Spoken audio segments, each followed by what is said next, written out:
I think so. You know, I don't really know the stats or the statistics and all that, but I mean, he had a great career, captain of the Yankees. I have to look at his stats, but I believe so, definitely. We are here with the First Lady of Baseball, Diane Munson. Diane, you know, there's certain things in this world that there's got to be some justice. When are they going to put Thurman Munson in the Hall of Fame?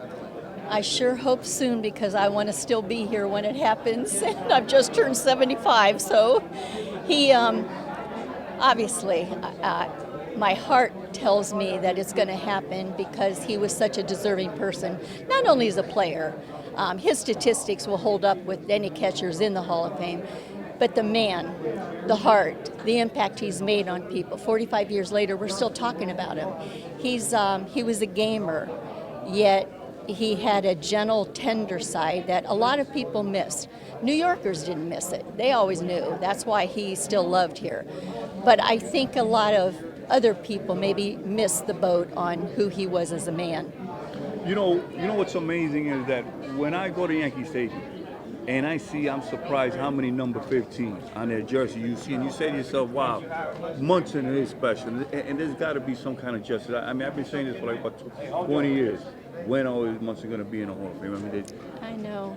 It's got to be hard for you that you know, and everybody else knows that he deserves to be in there, and he's not in there. Well, he has the best fan club that I have ever seen in my life, and they have compiled statistics and pictures, and they've done everything they can to make people aware of why he deserves to be in the Hall of Fame.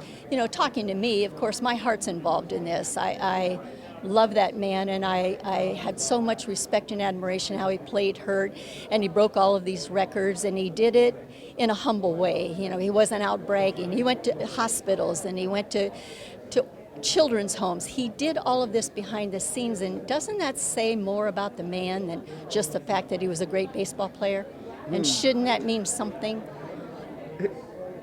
Your grandkids, Munson's grandkids, do they understand, do they know that how great and how special they are, just to have, you know, at least 1/10 of one, whatever it is that I really don't think they, you know, a couple of times different ones have come with me to New York, and they always go, Graham, you're being interviewed, you're having pictures. They say, yeah, honey, that's not about Graham, that's about your grandpa.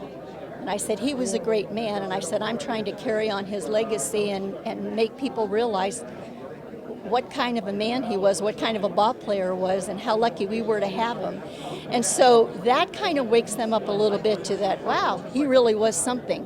But, you know, unless they've ever seen him play, and, you know, we have some old films, but I don't know that they really realize the impact he had. You know, Diana, on a personal level, you were with Munson on a personal level. You must have seen how hurt he was and the knacks and the pain that he went through. I'm sure that now you say, wow, you know, it's amazing that he was able to play every day. I said wow when it was going on, because I know the aches and pains he had. I know the pain he played with. I know how he sacrificed and was a gamer.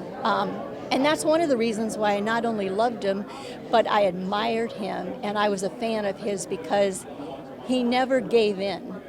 He never took the easy road, and I think that says a lot about, you know, today, not quite that way. You know, someone has a little injury, and, you know, now they're making, they're making a lot more money, and maybe they're getting advised differently. I don't know. I just know that he played in a great deal of pain.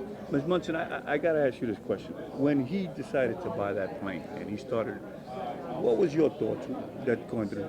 Did you want to, because I'm sure that he said, you know, it's going to get us closer every day. I could come on my days off. What was your thoughts on that? No, it was never a good idea in my opinion, because, you know, that's just, you know, that's a full-time job. He had a full-time job, and, you know, I understand the reasons why he did it, but it also shows his love for a family, that he was willing to take that risk and that it would get him closer to his home and closer to his children. His family was such a priority in his life. That's the way it should be.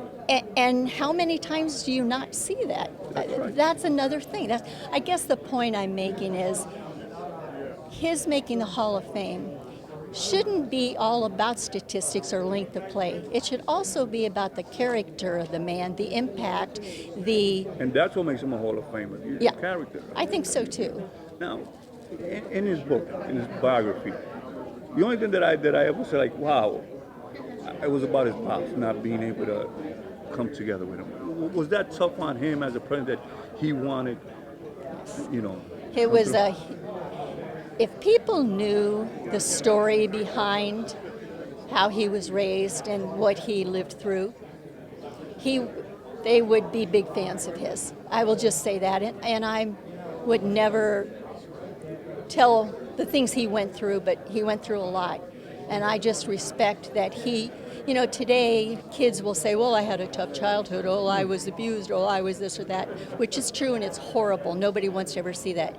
But so was Thurman, and he chose a different route for his life and for his family. He was the most loving, tender father I've ever seen. Diane, listen, I don't care what anybody says. Munson, to me, is a Hall of Famer. He should be in a Hall of Fame, and I pray to God that I see the day that you're there making that speech. Oh, thank you. I really appreciate that. You don't know how much Munson meant to me. Oh, thank you. Be safe. Thank you so much. Bye. Appreciate that. Simple question. Is Thurman Munson a Hall of Fame? Well, I liked the way he played. I was old enough to see him play, and I think guys like him belong in the Hall of Fame. He got the stats, he had the grit, he played hard, got his uniform dirty, no question. I don't know sometimes what's going on with the Hall of Fame. Some people are in there and not in there. Took Gil Hodge with 35 votes before I get in.